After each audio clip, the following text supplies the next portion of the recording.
everybody, this is Dee. I hope you're doing well out there today.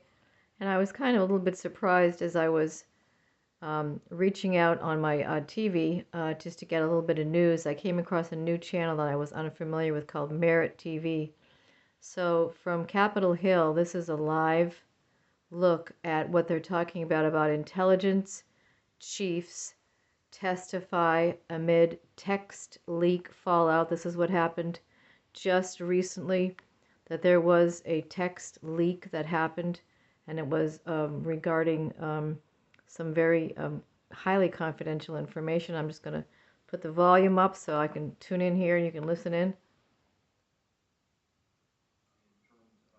Both economic and technology security, we are certainly, as a community, following DNI's guidance, that we are increasingly putting our resources to be able to ensure that we understand where China is investing in those resources and how that will impact our economy and overall the overall health of our national security. Thank you, General. Director Gabbard, not a lot of time left on this end, but I do have a little crypto interest I wanted to communicate to you. Can you share with this committee how we're positioned to disrupt foreign cyber efforts to steal cryptocurrency, such as the North Koreans have successfully done? If others would like to pull this thread and weigh in on this question very briefly, that would be great. Senator, we're obviously aware of North Korea's revenue generating by stealing cryptocurrency has had a significant effect on North Korea's capabilities.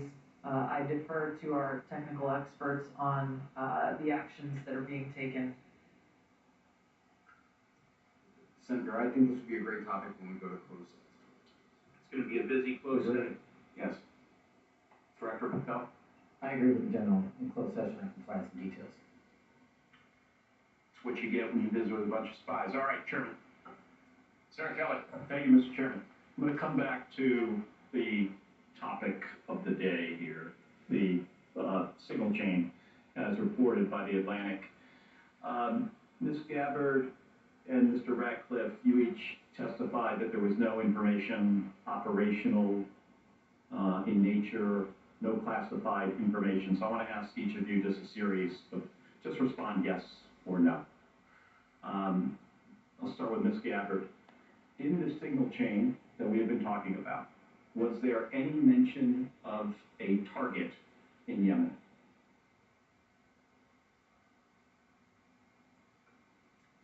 I don't remember mention of specific targets.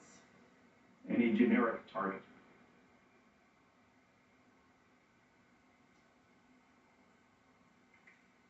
I believe there was discussion around targets in general. Mr. Ratcliffe? I think that's consistent with my recollection. Again, I don't have access to that. Was there any mention, Ms. Gabbard, of a weapon or weapons system? I don't recall specific weapons systems being named. I'm not talking about specific, any weapon or weapon system. I don't recall specific names of systems or weapons being used or named within the. Well, I'm not asking whether, I don't want you to tell me what the specific weapon was, but any weapon at all. Mr. Ratcliffe, same question. I don't recall. How about anything about timing? Ms. Gabbard? I don't recall specific timing.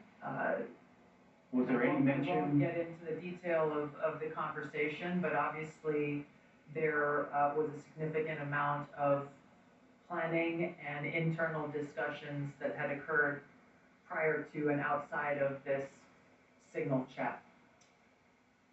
Mr. Ratcliffe, you're nodding your head. Any mention of any military unit whatsoever? Mr. Ratcliffe? Not that I recall. Ms. Gabbard? Not that I recall. Okay, so I understand that DoD policy prohibits discussion of even what is called controlled unclassified information, or CUI, on unsecured devices. Are both of you aware of that DoD policy? I haven't read that policy. not familiar with, the DoD policy, but I would say that the Secretary of Defense is the original classification authority for DoD in deciding what would be classified information. Ms. Gabbard, does the intelligence community have a policy that prohibits discussion of controlled, unclassified information? Yes. It does. Okay. Controlled, unclassified information, according to DoD, includes information that is information that has not been approved for public release. Would you, of what's been disclosed publicly of the signal chain, would either of you feel that that would be approved for public release? Ms. Gabbard. The discussion that took place in that Signal chat group was a conversation reflecting national security leaders and the vice president around the president's objectives. So yes or no, would you approve that for public release? I don't feel I can answer that question here. Because of the nature of this hearing? Because of the nature of a private discussion that took place between individual leaders in our government. It would make sense that you would not approve it for public release, wouldn't it? There are other factors that would Okay. go into that Mr. consideration. Ratcliffe, yes or no? I wouldn't approve the release of classified information. Again, as I've said, I'm not talking about classified information, Mr. Ratcliffe. I'm talking about information that has not been approved for public release. That is information that is considered controlled, unclassified information. The principals that would have been on that would have been individuals capable of approving that for public release. I got 20 seconds.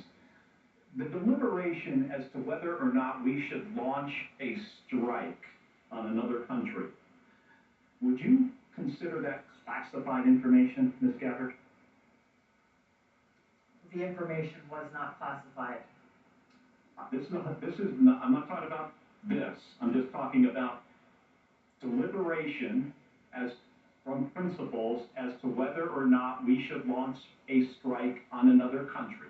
Would you consider that classified information? I'm not talking about what happened this week. There are other factors that would go into determining that classification. Mr. Ratcliffe, the deliberation between principals in our national security apparatus about whether or not to strike another country, would you consider that to be classified information? Pre-decisional strike deliberation should be conducted through classified channels. Thank you. Thank you, Mr. Chairman. If I may, I just want to return, Mr. Ratcliffe, to your answer there in part. Senator Kelly, it's been raised at several occasions now in this hearing about whether classified information was discussed in this chat, and you mentioned about the Secretary of Defense being what you call, I think, the original classification authority. Correct. Correct. I think it's important for the public to understand that although you and Director Gabbard are original classification authorities on many matters, you're not that for all matters that might be classified into government. Is that right? That's correct. So if the Secretary of State has classified sensitive diplomatic details, that's his authority. If the Secretary of Energy has sensitive classified information about our national laboratories, that's his. And the two of you can't speak to other departments who have their own original classification authority, which, of course, as Director Gabbard said, ultimately rests with one person, the President of the United States. Is that correct? That's correct. Okay. I just wanted to clarify that. It looks like the Vice Chairman wants to weigh in as well. Just very briefly. I mean, I think it strains the audience and the watching public's credibility. If we're talking about timing, packages, then somehow this would be okay to put out. Or just, frankly, senior American officials trashing Europe. I've been around this for a while. This is not information you generally put out. And the notion there's not even acknowledgement of, hey, gosh, we screwed up, is stunning to me. And the idea somehow, well, none of this was classified, but we can't talk about it here. You can't have it both ways. I think the witness's point is they can't speak for every official in the government who has original classification authority. Sure, I don't, that's not what I'm not trying to litigate that.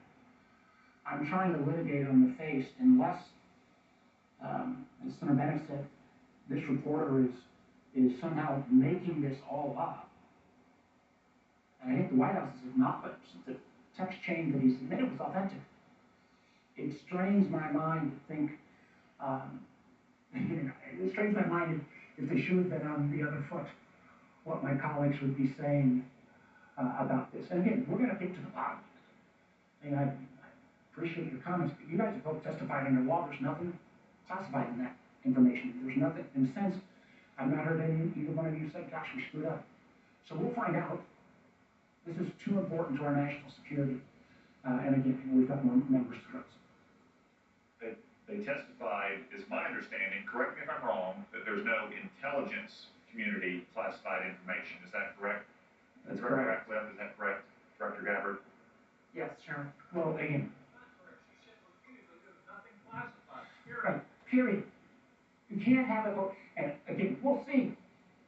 I cannot believe this is not going to come out. And if it's not classified, again, we'd ask you to give it to the public today.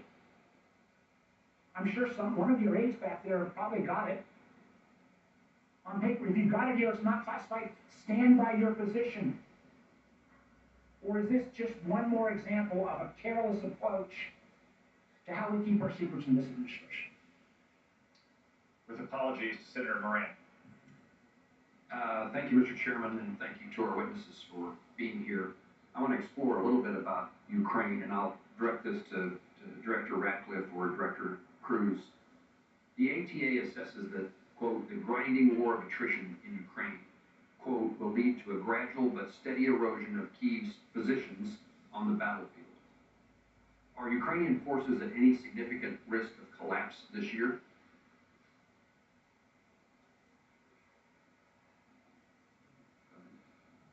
Before I turn it over to Director Ratcliffe, I think both sides are working through the equipment that they need, the industrial base they need to support that, and the personnel that are required to man all of that equipment and man the front lines. And as we see the battle space in the various portions, whether it's in Kursk, whether it's in any of the four oblasts, we see areas where Kyiv will struggle to prevent the slow attritional grind. We do not see an imminent collapse in any of the line of control battle spaces at this point. And then vice versa. That answers my question, unless you want to add something. Whatever advantages in manpower and material they have, can Russia maintain its operational tempo without significant changes to how it's conducting the war? I think our assessment from a military perspective is that Russia has the ability to sustain its campaign longer than Kyiv would. Now, when that timeline hits, we do not have an assessment of, but I believe that if this were to go on for more than the remainder of this year, both sides would have a significant challenge maintaining their defense industrial base as well as their operational ops tempo. Longer than this year? That is correct, and they will each have difficulty at various points throughout the spring, summer, and fall as well. Thank you. Director Ratcliffe, ATA says continuing the Russia-Ukraine war perpetuates strategic risks to the United States, unintended escalation to large-scale war, and heightened insecurity among NATO allies. What are the strategic risks to the United States if Russia were to achieve its maximalist objectives via peace agreement? Achieved via peace agreement? Yes. Well, I think that clearly the negotiations that are going on reflect that President Trump is seeking a cessation of the war on terms that will end the war permanently. From an intelligence community standpoint, and specifically with regard to CIA assets, we've taken steps to support that, the president's goal of an enduring peace. To General Cruz's comments, I agree with his assessment and generally the public assessment that Russia has the battlefield advantage is grinding forward slowly. I want to comment on that, however, to say that with regard to the Ukrainian resistance, the Ukrainian people and the Ukrainian military have been underestimated for a period of several years now. And ultimately, I'm convinced from my reflections in observing from an intelligence standpoint that they will fight with their bare hands if they have to, if they don't have terms that are acceptable to an enduring peace. Obviously, to the point of maximalist goals, President Trump has communicated that he is aware of the dangers of that, of Russia getting what they want. And I think that the peace talks that are taking place would reflect, if successful, and they are making progress, that both sides would not get everything that they want and no one's maximalist goals would be achieved. Thank you both. In the short time I have, I'm going to skip a question and ask that I intended to ask, but ask the director of the FBI. Director, I chair the subcommittee that appropriates money for the Department of Justice, including the FBI. It has been our practice that the FBI director, as well as the Attorney General, appear before our committee each year. And I would want to make certain that you do not foresee any challenges that I will have in your presence when you come to speak when we invite you to come speak about your budget. I think when we visited in the office, you made yourself often available, pleased to talk to Congress. We're getting ready for the appropriations process to begin. The budget that the president intends to submit is seemingly months away, weeks away, long weeks away. And we may ask you to come testify about your priorities now or sooner than that. Is that a challenge for you that I'd be aware of? From the FBI, no, as long as the Department of Justice and the Attorney General are good with it. Thank you. Senator Reid. Thank you very much, Mr. Chairman. Director Ratcliffe, you have repeatedly made the point that there was no classified information contained in any of these discussions that were reported in the Atlantic Monthly. Is that correct? No, that's not correct. So, Senator, what I've related is that any information that was related from my perspective or that I observed from the intelligence perspective was not classified information.